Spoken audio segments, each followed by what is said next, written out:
Tira uma dúvida minha. Esse negócio de nova ordem mundial é uma teoria da conspiração? Isso não existe? Não existe Foro de São Paulo, nova ordem mundial? Vem cá, para você, a ONU, a OEA, o Tribunal Penal Internacional é um grupo de organização, né, esquerdista que tenta controlar tudo, ou isso é teoria da conspiração? O que você diz sobre isso? Porque, vem cá, você viu esse caso aqui? O Brasil virou uma incubadora de espião. Uma incubadora, literalmente, de espião russo, de espião chinês, enfim, espião venezuelano. E aí, graças à miscigenação do povo, a quantidade de etnias que o Brasil tem, mas olha só, essa matéria do Metrópolis revela para que esses espiões aqui no Brasil estavam servindo a uma nova ordem mundial. Nós vamos falar sobre isso, né? O Macron já falou abertamente sobre isso, tá? Só para lembrar, tá? Hoje é dia 29, esse é o nosso segundo editorial do dia, nosso almoço com política. Então, a gente tá lotado de informação importante. Outra questão. O delegado Ramagem, que hoje é alvo, né, do próprio Supremo Tribunal Federal, defendeu novamente o impeachment do ministro Alexandre de Moraes como prioridade para o Brasil. E aí os protestos continuam. Lembra que o ministro Alexandre de Moraes proibiu protestos? Pois é. Tá vendo esse pessoal acorrentado aqui, né? Você vê ali a foto do Sererê. Eles resolveram voltar às manifestações contra o ministro do Supremo Tribunal Federal, Alexandre de Moraes. E aí, quem volta é o Marco Rubio.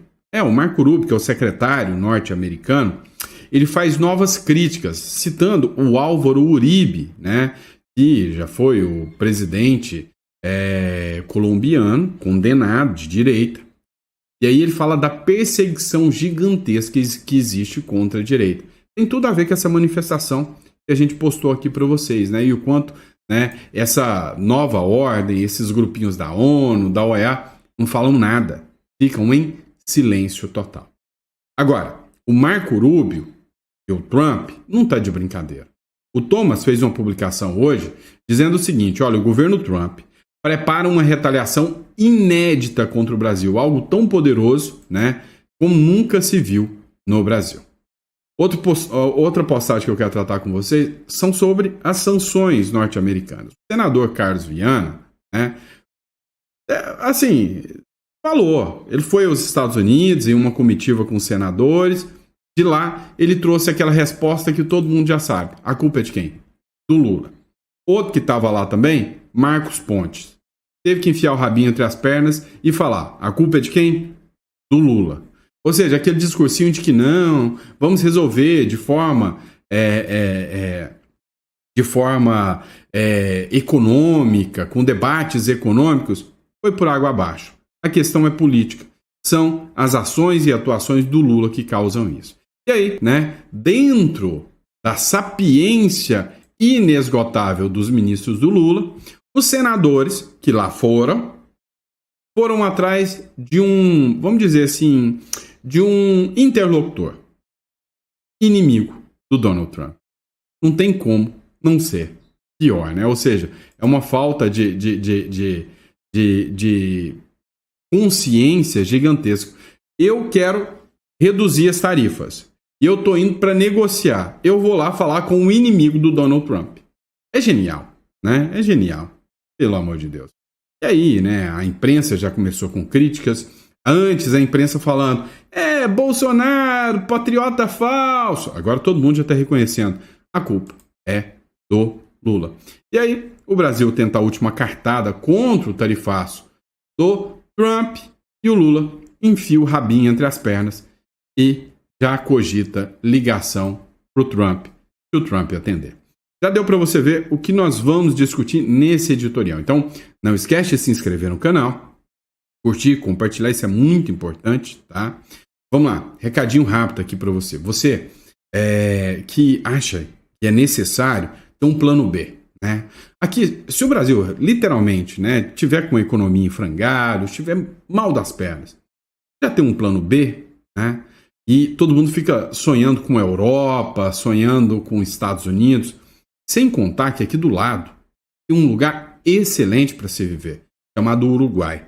Tá? Então, se você acha que isso é interessante para você, ter uma conta bancária em dólar, poder ter aquisições em dólares, né? um IDH excelente, o melhor da América Latina, que tal, hein? Então, entre em contato, clica no link aqui abaixo, que a gente pode estar ajudando você, né, com essa estruturação via Uruguai. Beleza? Vamos entender o que está acontecendo? Vamos de matéria? Então, vem comigo. Olha só essa publicação aqui do Fábio Serapião, lá do Jornal Metrópole. Esse tipo de coisa aqui mostra que você, que já foi chamado de idiota, de conspiracionista, de negacionista, de baba-ovo de Bolsonaro, você não tem que dar moral para esses caras. Né? Eles falam que quem fica aí acreditando em nova ordem mundial, quem fica acreditando que a ONU, que o Tribunal Penal Internacional, que é tudo um bando de órgão esquerdista com tentáculos ali, até do próprio Foro de São Paulo, dá uma olhada nisso aqui. As mensagens do espião russo preso no Brasil para seus superiores. O Brasil é uma incubadora de espiões russos, venezuelanos, norte-coreanos, iraquianos, a turma do Hezbollah, a turma do Hamas, nada de braçada aqui na República das Bananas. Tô mentindo? Você sabe que não. Tá lotado de matéria aí falando sobre isso. Tá cheio, né? Mas dá uma olhada. Foram encontrados alguns documentos pela Polícia Federal, tá? E aí, um espião russo foi preso aqui no Brasil em 2022. O nome dele, de verdade, é Sergei Cherkasov. Sergei Cherkasov. Aqui no Brasil, né, ele se apresentava como Victor Miller. Né? E aí, os caras... Cara, o negócio é tão bem embrenhado, é tão bem estruturado, que funciona assim. Os caras vêm para o Brasil. Os caras namoram, casam, vão para cidadezinhas do interior. Olha a loucura. Eu chego ali no quiprocó do interiorzão de Goiás, de São Paulo. São Paulo não, Nordeste, Goiás, Mato Grosso, né? Lá no norte, lá numa cidadezinha, lá em Quixadá, né? Por exemplo. E aí eu chego no cartório, geralmente tudo digitalizado, tudo papel ainda, nada digitalizado. Vai lá, paga uma propina, né? E o brasileiro nem gosta de propina. Paga uma propina para oficial de algum cartório lá e faz um registro falso. O Sergei Cherkasov vira a partir de agora, né, o Victor Miller.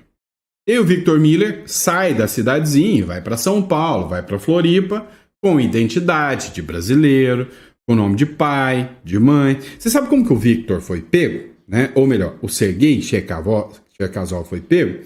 Porque quando, né, ele foi se apresentar, a Polícia Federal suspeitou daquele cara. Pô, mas esse cara tá estranho. Não existe vida pregressa dele. Tá esquisito isso aqui. Então a Polícia Federal resolveu investigar o cara.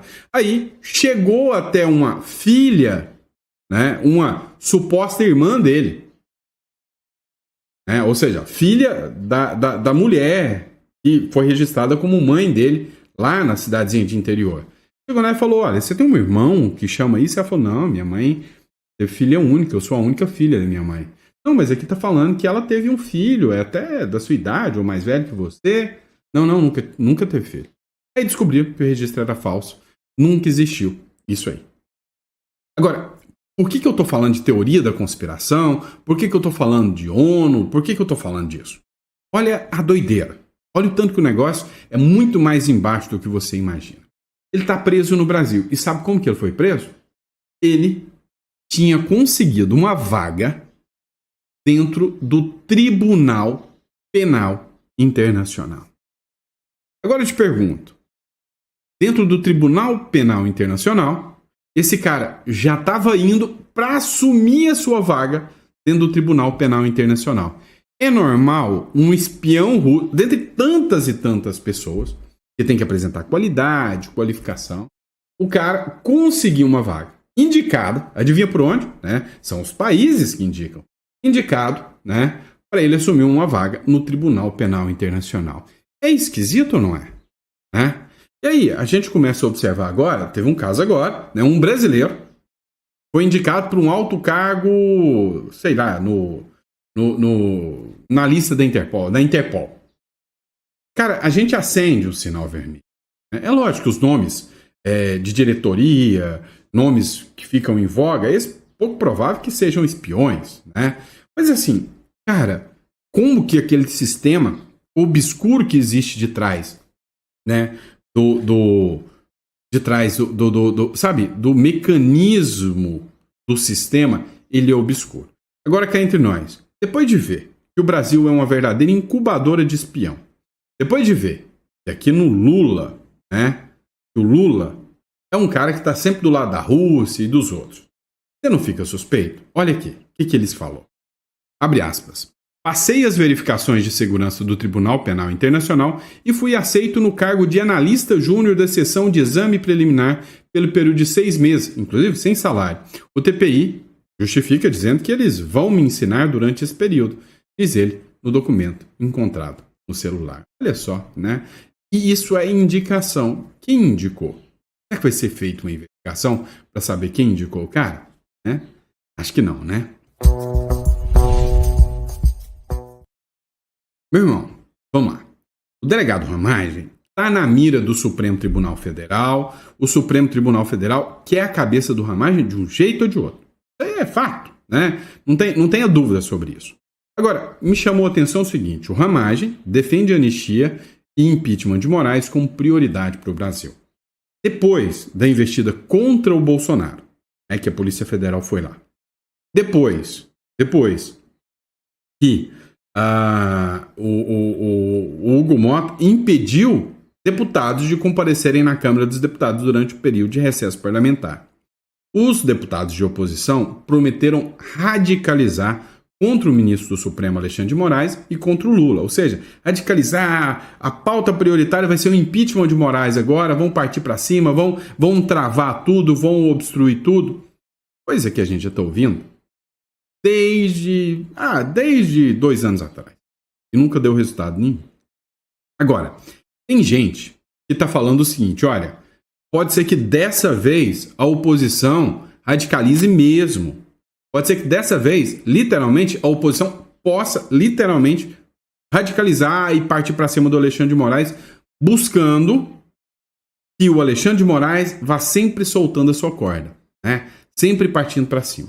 Ontem, eu coloquei uma publicação de uma jornalista da UOL, onde ela disse o seguinte: olha, devido às medidas que o Alexandre de Moraes está fazendo, o próprio sistema pode rifar o Alexandre de Moraes. Por quê? Porque o Alexandre de Moraes está expondo, né, os demais ministros do Supremo. Então, eles estão sendo expostos, né? Então pode ser que eles mesmos, né, rifem o Alexandre de Moraes. Olha, isso é uma coisa difícil de acontecer. Por exemplo, olha aqui, Moraes tem nosso apoio integral, diz Gilmar Mendes. Essa matéria é da revista Oeste, que é uma revista Gazeta do Povo. Se não fosse Moraes, o Brasil seria um pântano institucional, diz Gilmar Mendes. O ministro do Supremo Tribunal Federal, Gilmar Mendes, reforçou que o ministro Alexandre de Moraes tem um apoio integral da Corte. Moraes é o relator dos inquéritos mais rumorosos do tribunal, como os atos do 8 de janeiro, inquérito das fake news e da suposta tentativa de golpe de Estado. Afinal, o Moraes é o cara que, assim, é ele que é o bambambam do STF, é ele que pega a maioria dos processos, né?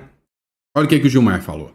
Se não fosse o Alexandre, o país teria se tornado um grande pântano institucional.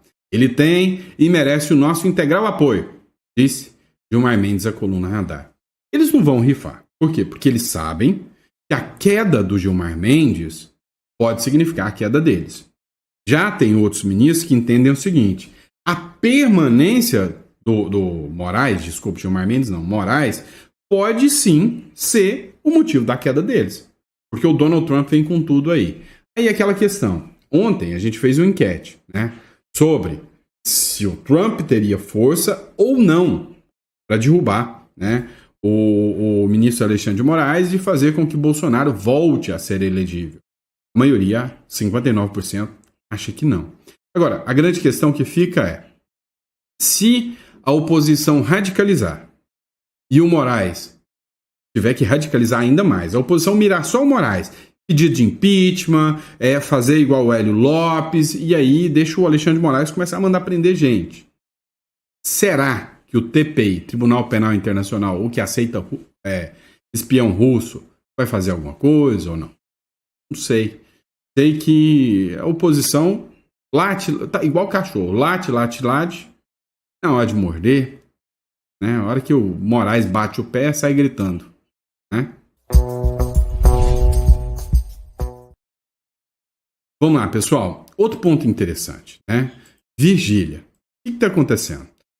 Aliados do ex-presidente Bolsonaro fazem vigília, né, diante de uma rua a 3 quilômetros de distância de Brasília. Cerca de 10 manifestantes, né, um grupo não muito grande de manifestantes, se reuniu ontem, na segunda-feira, em protesto pela absolvição dos presos do 8 de janeiro. Né? Ou seja, brigando pela absolvição dos presos do 8 de janeiro, que para mim é uma aberração jurídica o que aconteceu.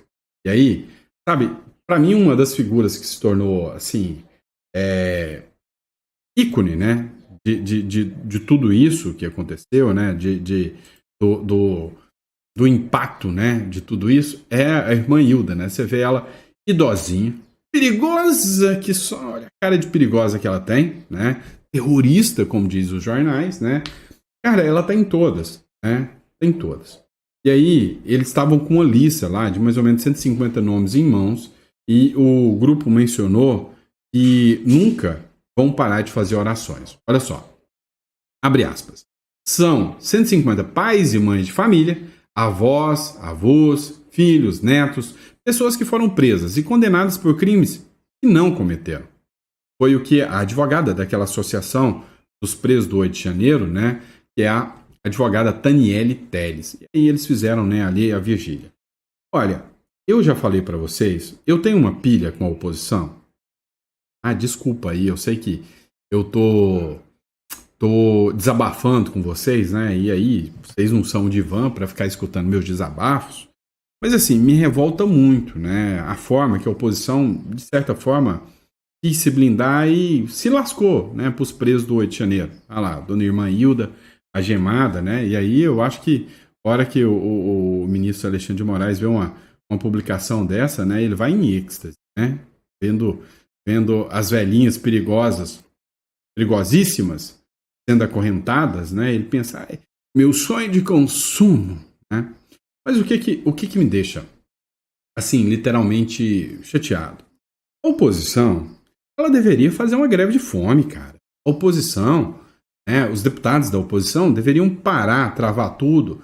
Cara, não precisa ser em Brasília, não, tá? Não precisa ser em Brasília. Vão para um ponto estratégico, Avenida Paulista, parem lá. Todos os deputados falam, nós estamos agora em manifesto, greve de fome. E deixa para ver a repercussão internacional que isso causaria, a comoção internacional que isso causaria. Né? Mas assim, na hora de pôr a mão na massa, os caras não querem. Mas por que vocês não fazem? Já estão fazendo aí, tá vendo?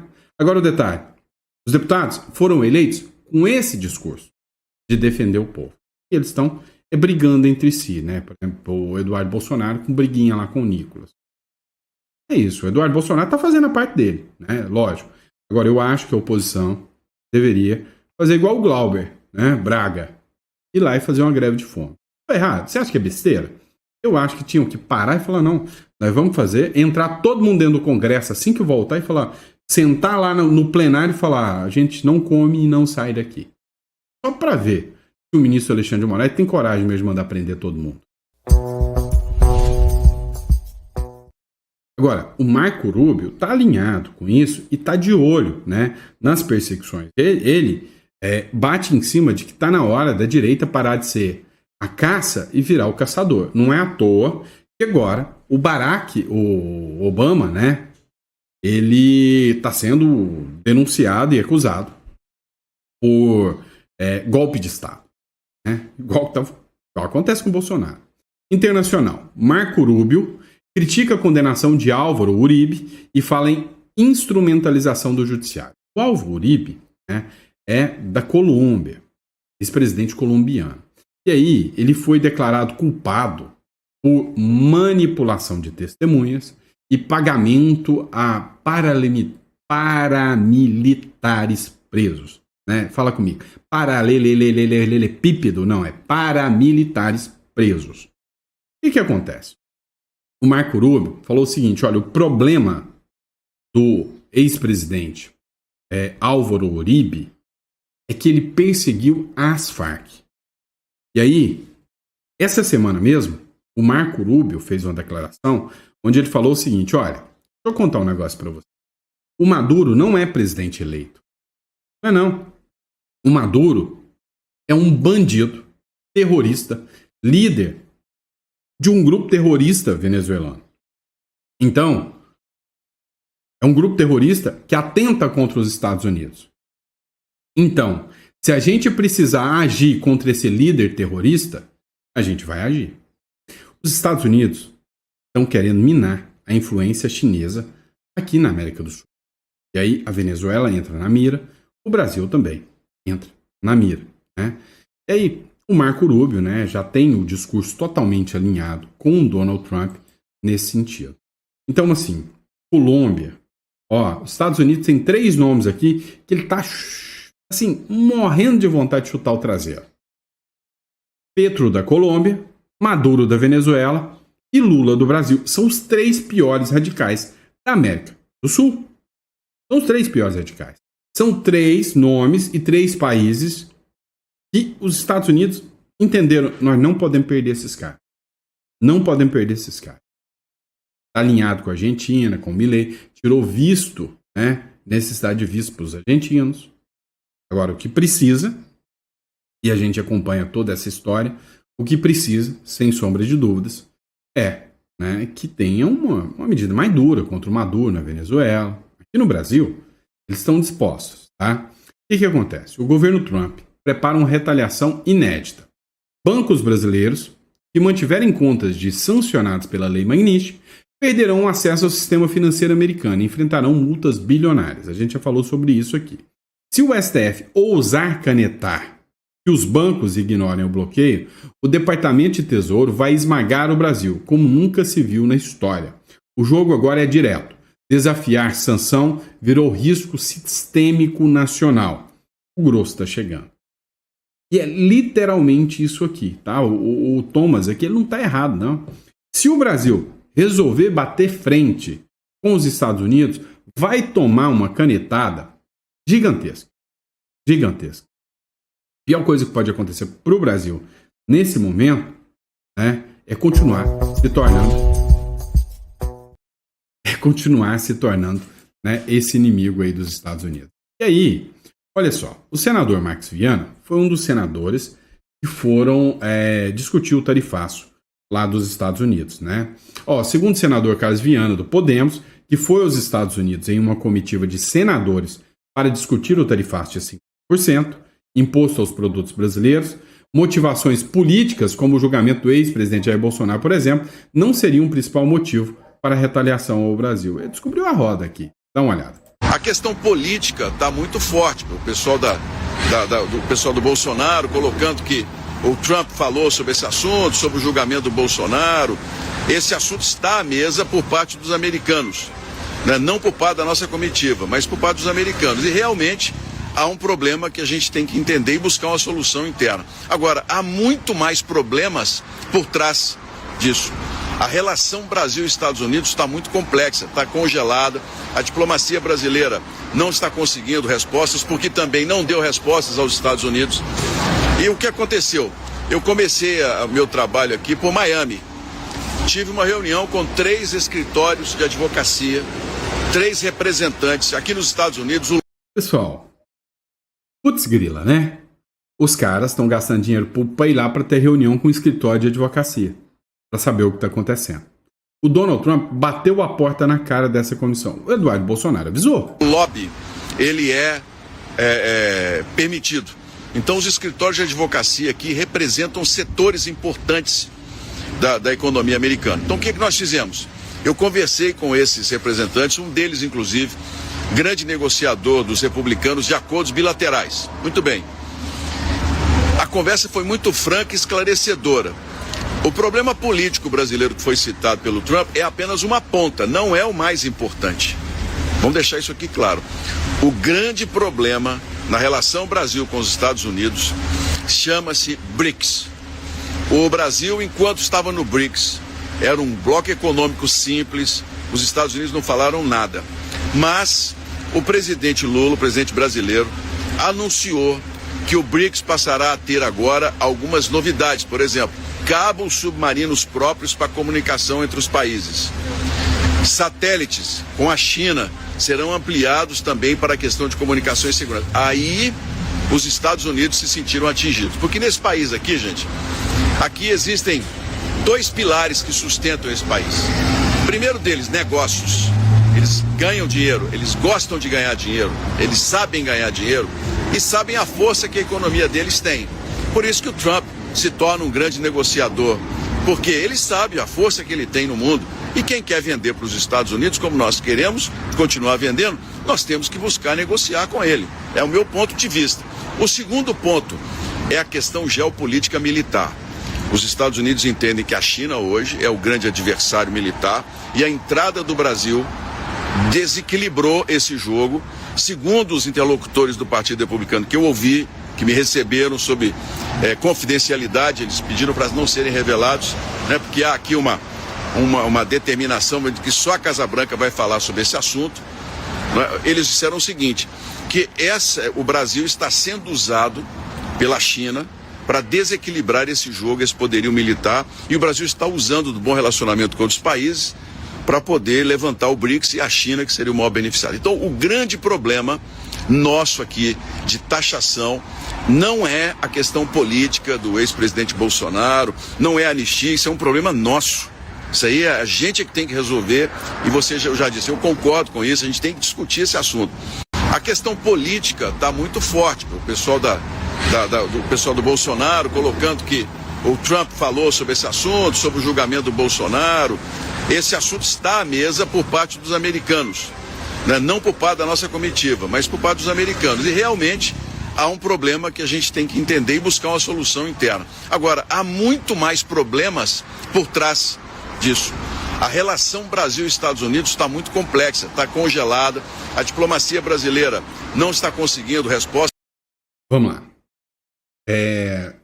Eu vou usar um ponto de vista aqui em relação a essa fala do senador aqui. Tá? O que a gente precisa entender? Tá?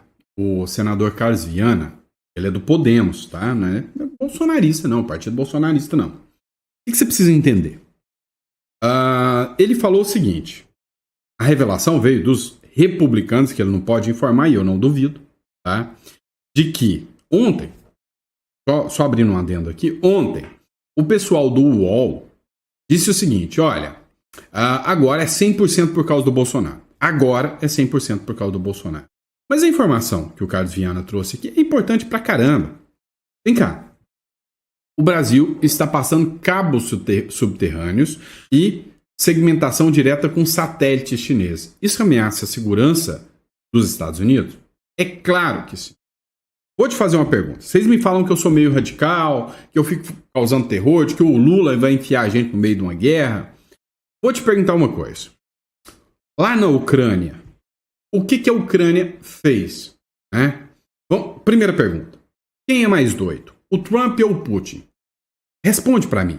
Quem é mais doido? O Trump ou o Putin? Essa é a primeira pergunta. A segunda pergunta. O que a Ucrânia fez? A Ucrânia, do lado da Rússia, na região próxima ali da Rússia, falou: eu vou entrar para a OTAN, inimigo da Rússia. O que a Rússia respondeu? Vral. Guerra. Guerra. Não foi? Nós estamos com o Brasil aqui. Não é? Com o Lula. O Lula tem a OTAN paralela, que é o BRICS, que antes era para ser um bloco econômico, virou um clubinho de ditaduras. Até o Irã já é um parceiro aliado, não é do bloco original, mas já está no BRICS. Vem o Lula e quer colocar tudo do BRICS e comunicação direta com o BRICS aqui, que pode interferir no poderio militar americano. Você acha mesmo que o Brasil está livre do Trump falar, quer saber? Né? Aí a grande questão é que o exército brasileiro, né, vai pintar muito meio fio para nos defender. Então, assim, resumindo, vou fazer outra pergunta para vocês. Né? Outra pergunta. Na sua visão, eu sou um doido que acha que, não, negócio que você está falando do Lula enfiar o Brasil no meio de uma guerra, você está falando besteira. O Lula é um estadista dos melhores. O Lula sabe o que está fazendo. Ou você acha, cara, cala a boca, Lula, pelo amor de Deus, senão você vai enfiar a gente numa guerra. Pois é. Eu sou do pelo amor de Deus, cala a boca, porque senão nós vamos nos lascar. O Marcos Pontes também foi com a turminha pra lá. E aí, depois de muito tempo, ele fez um textão aqui, né? Escreveu o seguinte, anistia, liberdade de expressão e fim da perseguição política. O que ele falou? Ele falou, tem duas questões. Depois que nós somos dos Estados Unidos, nós ouvimos da boca dele. A primeira é a dimensão política, né? Ou seja, apoio à posição de Trump por 3 motivos. Solidariedade a Bolsonaro, defesa da liberdade de expressão e crítica ao afastamento do Brasil dos Estados Unidos. São os 3 pontos políticos que fazem que o Trump não recue um passo. Dimensão comercial. No entanto, sou contra a imposição de tarifas. Cara, todo mundo é assim, tá? Todo mundo. Quem aqui quer se lascar com as tarifas? Ninguém. Mas todo mundo é contra a imposição de tarifas? Sim. Mas muito mais contra a imposição de tarifas é entender o outro lado do porquê o outro lado tá pondo as tarifas. Né? E vem cá. Teve até uma matéria, eu ia colocar aqui, mas não vai dar tempo, né? Teve até uma matéria que diz o seguinte, o melhor caminho seria o Brasil aprender com as pancadas e, quem sabe, tirar esse protecionismo que existe aqui dentro. Por exemplo, vamos proteger a indústria nacional. Qual carro brasileiro você comprou nos últimos anos? Vem cá. Olha o tanto que a gente é burro. Mas pensa num povo burro, que é o povo brasileiro. Né? Vamos proteger a indústria nacional. Tarifas de 120%, 130%. Porque você compra um carro de $20 mil lá nos Estados Unidos, essa bodega desse carro de $20 mil chega aqui no Brasil por 48, 50 mil dólares. Entendeu? Pra quê? Ora, proteger a nossa indústria nacional. Qual o último Gurgel que você comprou? Fala pra mim. Eles destroem a indústria nacional. Quem tá aqui dentro? Tá aqui dentro. Né? Toyota, Volvo, BMW, beleza. Quais esses são indústria nacional? Sim. E aí nós temos esse falso protecionismo. O que eu sou a favor? O que eu defendo? Livre mercado. Paraguai, Paraguai. O que o Paraguai faz? Seguinte, liga lá no Trump. Quanto que é o carro aí? $20 mil? Beleza, $20 mil, mais frete, mais comissão. Tem imposto de importação? Não. Então manda o carro para cá. Chega aqui a $25 mil. Eu cobro aí meus 3 mil de lucro. Eu vendo o carro aqui por $28 mil. Pronto. Então, hoje, você consegue ir lá no Paraguai, você tem loja de Corvette. Tá? Quem já foi no Paraguai já viu. Barato. Né? Compra um Porsche. Presta atenção. Tá? Vou te dar um exemplo. Uma BMW. Aí eu tenho uma BMW. Compra uma BMW. Né? Então, você vai lá. Uma X4 nova aqui no Brasil. Por 670 mil reais. 600 e poucos mil reais. Uma X4. Lá no Paraguai, você vai comprar essa X4, né? Você vai pagar, sei lá, $50 mil, $60 mil, né? Dá 300 conto. Mas é metade. Entendeu? Então, quem sabe as tarifas do Trump acabe melhorando a vida do povo brasileiro se o Brasil tiver que resolver o problema, né? Ou seja, não, vamos tirar, né, um pouquinho do problemão que vocês enfiaram na gente, que a gente paga imposto pra caramba, e isso tudo vai pro governo. O que nós temos de retorno? Nada. Então tem que abrir o mercado, sim. E aí, né, a sapiência, a genialidade dos senadores foram para lá para resolver. Conversar, é óbvio, com um ex-presidente, não é isso, né? Vamos ser inteligentes. Primeiro, mandou a turma para lá, a turma foi para o Ministério da Fazenda. Chegou no Ministério da Fazenda e falou, senadores que são muito mal pagos no Brasil, que ganham um pouquinho, trabalham quase em situação de mendigo, né? E que nem usam a verba pública para viajar, não é aqui no setor de tributação, não, tá? Não é aqui no Ministério da Fazenda. Foi o Donald Trump que pôs essas tarefas, então é lá na Casa Branca. Já erraram o lugar. Aí, como não consegui chegar na Casa Branca, fizeram o seguinte, vamos conversar com o ex-presidente? Vamos falar com o ex-presidente. O que eles fizeram? Para tentar diminuir as sanções do Trump, eles foram conversar com George W. Bush para tentar ajudar. Só que o George W. Bush é um esquerdistazinho, mequetrefe, inimigo do Trump. Mas vai ajudar muito. O líder do governo, Jacques Wagner, né, no Senado, telefonou para o ex-presidente norte-americano, que é republicano, mas tem relação fria com Donald Trump, para quem não faz campanha em 2024 e teve filha ajudando a democrata Kamala Harris. Não, vamos falar com o Bush, porque o Bush é republicano, igual o Trump, é inimigo dele, né? Inimigo dele. Então, meu irmão, não adianta, né? Não adianta. Assim, se depender da competência do governo, tamo tudo fufu. Essa é a verdade. Fufu, tá? E é isso, pessoal. Obrigado por ter acompanhado a gente aqui em mais um editorial. Para mim, isso aqui, né, é um bate-papo. É um momento que eu venho aqui para conversar com vocês, para bater o papo. Às vezes é mais descontraído, às vezes não. Mas assim, quem sabe, né? Quem sabe esse sofrimento vai acabar. Tinha um desenho, né? Eu acho que era o Oliver Hardy, não sei. Tinha um desenho animado na minha época. E aí toda vez que acontecia alguma coisa, eu falava assim, quando esse sofrimento vai acabar? Então, o brasileiro tá literalmente como esse desenho animado. Cada coisa que o Lula faz, a gente pensa, quando esse sofrimento vai acabar? Estamos só esperando acabar, certo? E é isso, pessoal. Muito obrigado pela sua confiança, pela sua credibilidade. Recadinho rápido para você. Você já ouviu falar da holding familiar e da offshore? Então, deixa eu explicar um. A holding familiar, ela te traz vários benefícios. Um dos benefícios é a proteção patrimonial. Imagina o seguinte, quando o seu bem está no nome do seu CPF, e se você tiver uma dívida, você vai pagar com os seus bens. A forma de proteção que você cria é criando uma empresa à parte, onde você vai estruturar isso com cláusulas de blindagem, né, utilizando regras do direito brasileiro.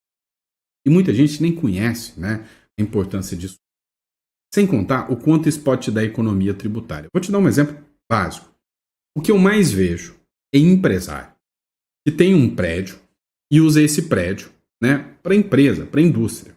Então, vou te dar um exemplo de um grande empresário do setor do Triângulo Mineiro que trabalha com supermercado. Ele tinha um mega prédio do supermercado, aí na faixa dos seus 5 milhões. E o que ele fazia? Estava na pessoa física, ele cedia esse prédio para o supermercado. Pelo amor de Deus. A partir do momento que ele é uma terceira pessoa, ele pode ter relações comerciais normais. Criou-se uma holding, mandou esse patrimônio para a holding, criou uma proteção, e agora ele aluga esse imóvel para a empresa dele. Criando o quê? Uma despesa. Então ele deixa de tributar o lucro real ali, né, que tem uma taxa de 20 e tantos, 30% no lucro real, isso entra como despesa e ele tributa como 11,3% na holding. Olha a redução tributária que ele tem. Então, assim, holding tem muitas formas de você criar uma estrutura maravilhosa para economizar imposto, para proteger o seu patrimônio e ainda fugir do inventário. Isso é interessante. Você vai clicar aqui na descrição e aqui você tem como você direcionar isso para imigração ou para entender sobre holding. Entre em contato e vamos, ter uma reunião aqui e eu quero te explicar, eu quero ser o seu mentor financeiro sobre tudo isso. Combinado? Então, obrigado pela confiança e pela credibilidade. E desculpa aí o tempinho aqui na propaganda, mas a propaganda é a alma do negócio. Bom, abraço, pessoal.